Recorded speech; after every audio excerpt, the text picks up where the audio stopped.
Hello, everybody. Welcome back to another episode of The Lunch Hour, brought to you by Constant Collab, where we eat, sleep, and breathe finance, news, and everything in between. So, if you like finance, news, and crypto, make sure to subscribe.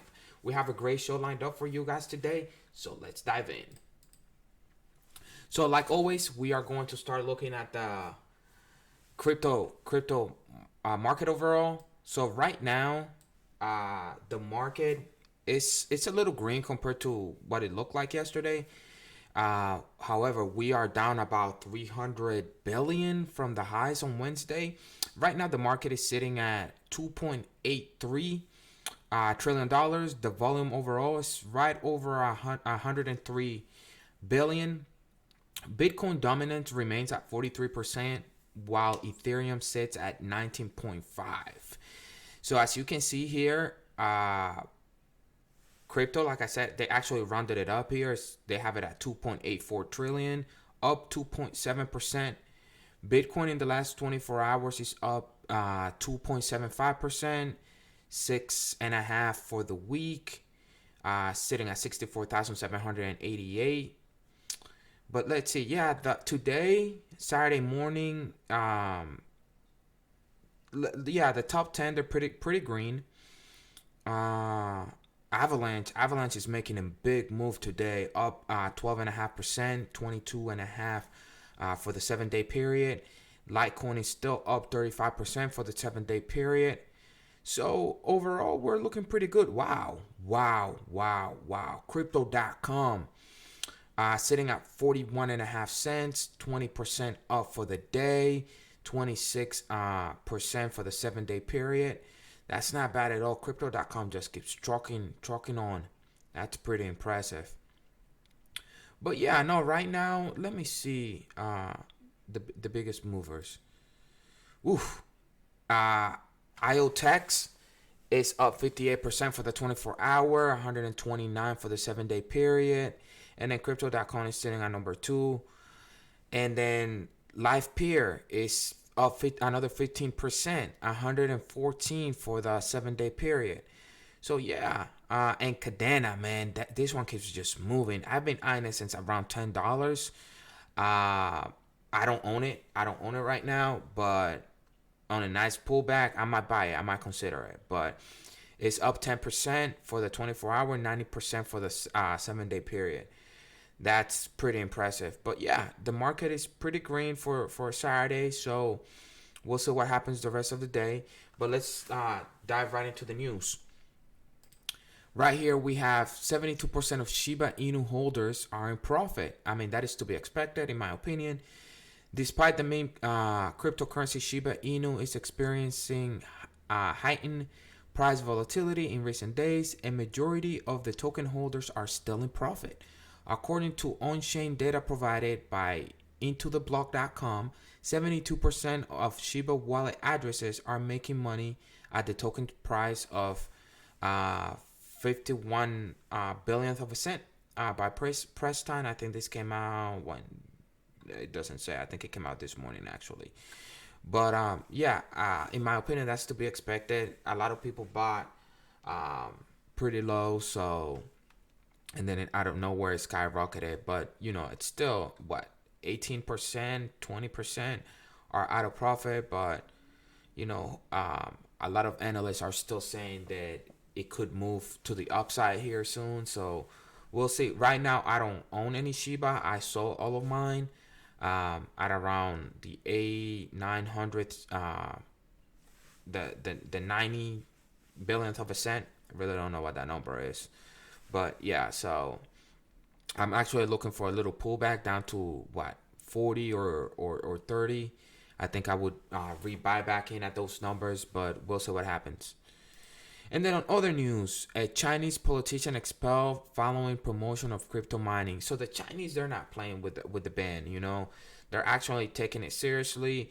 And it's mainly because, they want to control, they're launching their CBDC and they want to control what people do. And obviously cryptocurrencies, they operate in a whole different idea. They think about cryptocurrency was built on decentralization and outside of government control, and China obviously doesn't like that. But a former vice chair of Jiangxi Provincial Committee of Chinese People Political Consultative Conference has allegedly abused his power to lend credence to cryptocurrency mining activities against the government's ban on all mining activity. He has consequently been expelled from the Chinese Communist Party, the CCP.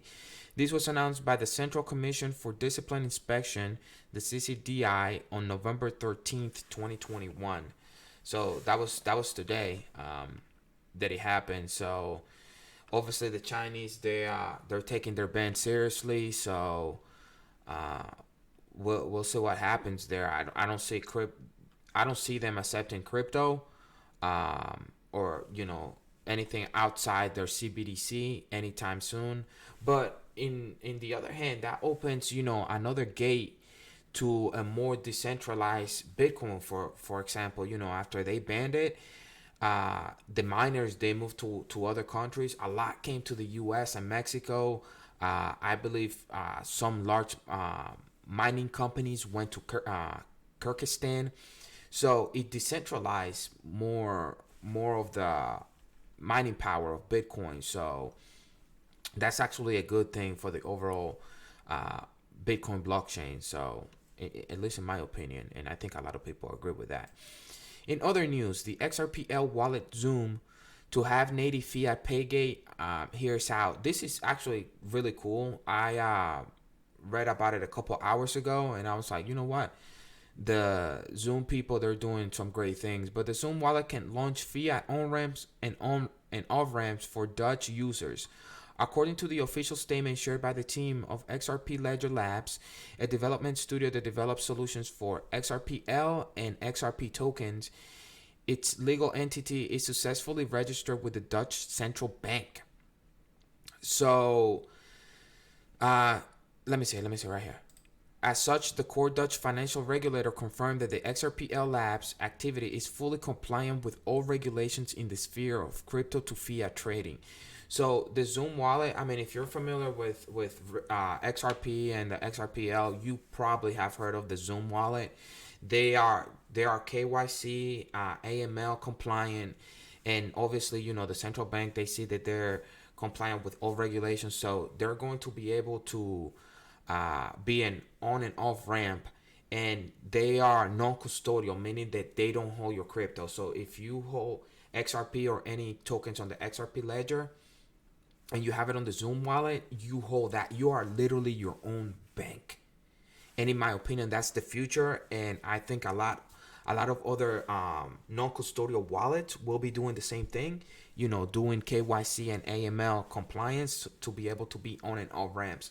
That's literally going to take away from banks, from central bank or centrally controlled banks.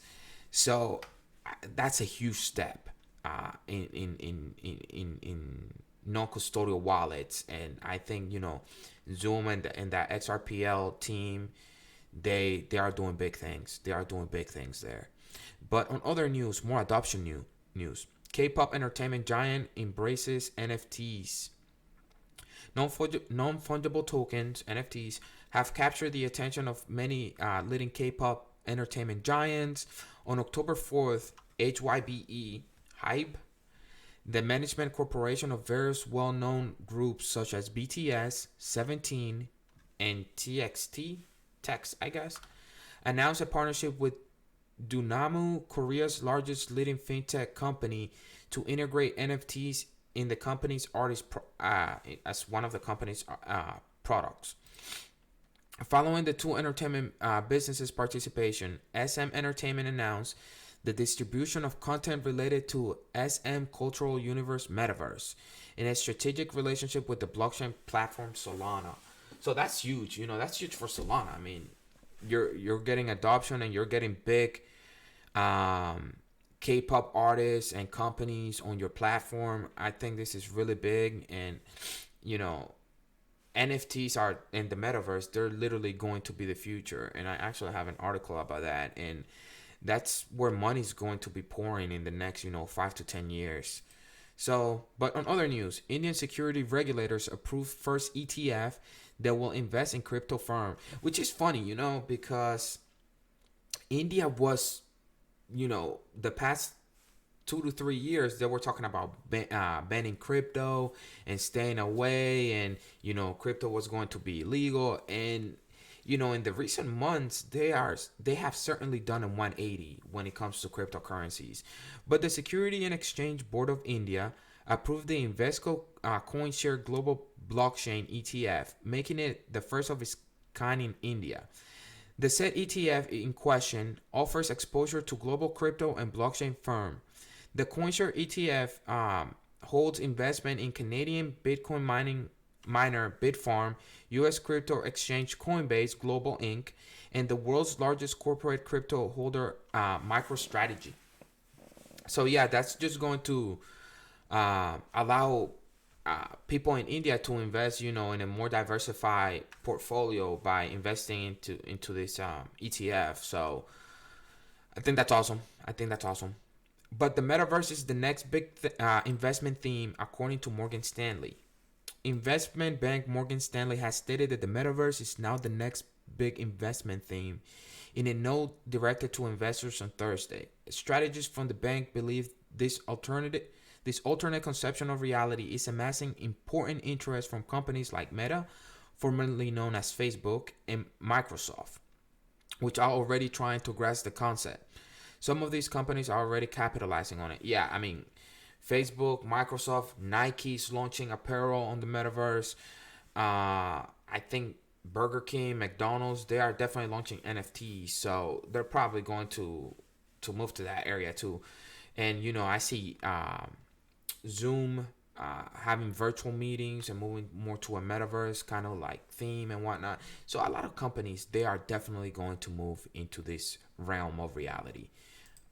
And then Nigerian Central Bank insists CBDC use amid Bitcoin run. So, Nigeria keeps pushing their CBDC, and they're trying to block other cryptocurrencies from operating in the country, and cryptocurrency ban and whatnot. But, I had to Google it. And currently, Nigeria's inflation rate in 2021 is at 16%. Why would anybody want to invest or transact in the Inari, their CBDC, when their inflation rate is at 16%? Nobody wants to hold that. And the central bank is trying to put bans on the cryptocurrency trading and stuff like that. But the reality is that you need to get control over your currency and try to control inflation before people feel comfortable putting money and transacting in that currency. Whether you're digital or not, if your inflation rate is out of control, nobody's going to want to hold that currency, period. And that's the difference between, don't get confused between a CBDC and a fiat. I mean, they're the exact same thing. At the end of the day, CBDC is just fiat, but on a blockchain. And central banks are like, oh, we're on the blockchain, transact, we're fast. People with an internet connection can be their own bank, this and that. It's still BS. It's still, your inflation rate is out of control, and nobody's gonna want to hold that. So get your inflation rate under control first, and then try to get people to move to your CBDC. But you gotta fix that first. And then on rejection news, U.S. SEC rejects the VanEck spot Bitcoin exchange traded fund proposal. And here's why. So the Security and Exchange Commission has rejected a proposal to launch the spot Bitcoin exchange traded fund that would actively track the price of Bitcoin. According to the agency, the proposal from investment firm VanEck was denied due to concerns of manipulation in the crypto markets. The commission says that the proposal must be designed to prevent fraudulent and manipulative acts and practices, and the VanEck did not adequately prove that it could protect the investor. I was it was going around through on Twitter yesterday or the day before, I think actually, when this got rejected, that the SEC has successfully protected investors from a 12,000% gain on Bitcoin. So the SEC is definitely not doing its job. They're supposed to be protecting the investors, but Bitcoin has, at the end of the day, has risen over 12,000% since companies have been trying to submit ETFs to the SEC, and they keep rejecting them, and Bitcoin keeps climbing up, thus making investors lose money. I don't, I don't understand it. I don't understand it. I love this country, but at the same time, man, the politics here are so effed up. But moving on, before I go into a rant. Legendary billionaire market maker issued a serious Bitcoin price warning and a bold Ethereum prediction. So this is like a sentence. I figured I would throw it here. I've said it 1,000 times, and I'll probably say it a million more. Now, legendary market maker and hedge fund billionaire Ken Griffin has warned Bitcoin will eventually be replaced by Ethereum, but Ethereum will in turn be replaced by next generation cryptocurrencies. I agree with that 100%. I said it. I've been saying it for years. The way that Bitcoin stands, it's old technology. At the end of the day, it's over 12 years old. And if no updates happen to it, I mean, you can't even do smart contracts on Bitcoin. You can, transactions are still expensive. I mean, if you're moving millions or billions of dollars on the Bitcoin blockchain, that's fine. But for the everyday investors, retail investors, it's useless. It's meant for, at this point, it's meant for big banks. It's not meant for what Satoshi originally designed it for, peer-to-peer transactions. And then Ethereum, the thing that kills Ethereum is the gas fees. And they've been trying, Vitalik has been trying to move to Ethereum 2.0 for a long time now. They're saying that Q1, Q2 of next year, it might, the transition might be completely done, but I don't know. And that's one of the reasons why Charles moved away from the Ethereum Foundation. He saw flaws in it, and he said that Ethereum needed to do more. That's why he designed Cardano as a staking cryptocurrency. Transactions are faster, they're cheaper, it's more decentralized. So, I honestly, and then Solana is big competition for Ethereum, Cardano, Polkadot, and all of them. Guess what? They're proof of stake, not proof of work. Proof of work, it doesn't work. It's all technology. And then NFTs. Who's this? Sam Bankman-Fried discusses the best blockchains for mass crypto adoption, the rise of NFTs, his donations to charity, as well as his biggest regrets so far in a recent interview.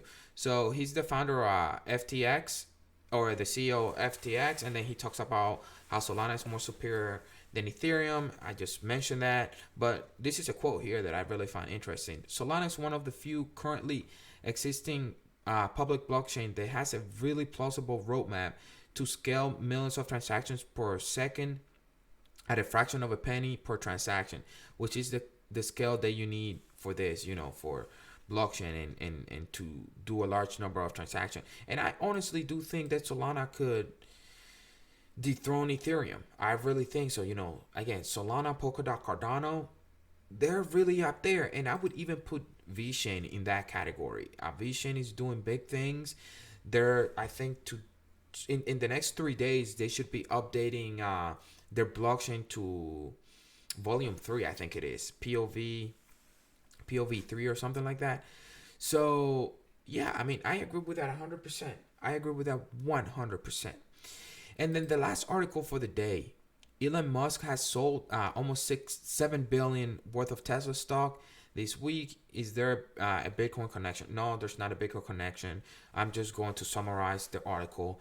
He did a poll on Twitter to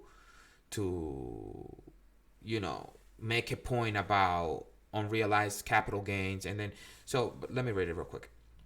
Much is made lately of unrealized gains being a means of tax avoidance. So I propose selling 10% of Tesla stock. Do you support this? And then, yeah, obviously, the yeses won. And then he started selling. It's hit, the Tesla stock itself pretty hard. Since he's the largest shareholder of the company. But and then Michael Saylor, the MicroStrategy CEO, he said, that you should take those 25 billions in stock that you're selling and then put it in Bitcoin. He might take a percentage to put it in Bitcoin, but I don't think he's going to put all of it. And he makes the point that he does not get paid, or he doesn't get a salary or any bonuses, so he only has stock to sell to pay taxes. So yeah, that's Elon Musk. So we'll see. I think here soon he should be making an announcement that Tesla's going to start accepting Bitcoin again, with the price of Bitcoin almost touching 70K. I think that announcement is due. Just how the market works, good thing happens, and then they pile on more good things to get the retail trader in. So yeah, that is all we have for today. I hope you guys are enjoying the content that we're putting out. Make sure to like, share, and subscribe, and we'll see you guys on the next one.